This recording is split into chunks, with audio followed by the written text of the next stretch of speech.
Step 1, wake up early, gonna rise with the sun. Step 2, get some good, some food in you. Step 3, think real hard about what you wanna be.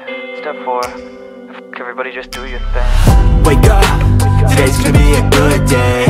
Wake up, today's gonna be a good day.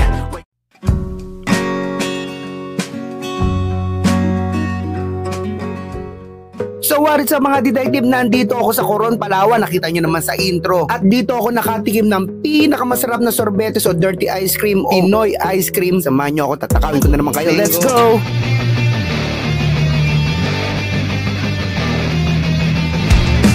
Bali dito pala matatagpuan itong si Kuya na nagtitinda ng sorbetes sa port kung saan nakaparada at kung saan ka sasakay at saan ka bababa to and from your itineraries. Dito lang yan mismo sa may malaking signage na I am Coron. Homemade nga pala ito at fresh ingredients ang ginagamit ni Kuya. At ang mga flavors na nandito ay mango, avocado, and cheese.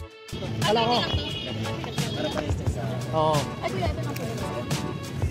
Paano lalagyan ng siya? Lalagyan ng siya. Asya na siya? Oo. Tatlo, apat. Binibilang na ni sir. 5. Ayan. 6.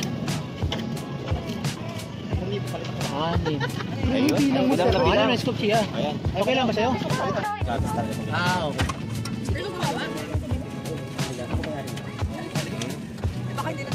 Ano yung sa may 7? Magkano sa may 11 ng ganito? Yan, sige kuya.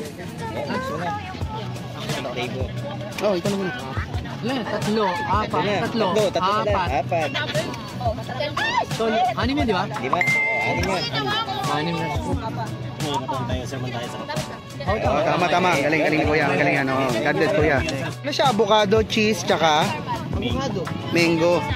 Sino ulit pila dyan? Nung natikman ko to, napaka-fresh nga naman ng mangga at avocado at dun sa mangga, meron ka pang mango bits na makakain. Tapos yung bestseller niya nga pala is yung cheese. Pag kinain mo yung cheese, sobrang sarap nito. Tapos meron mga cheese bits ka pang makakain.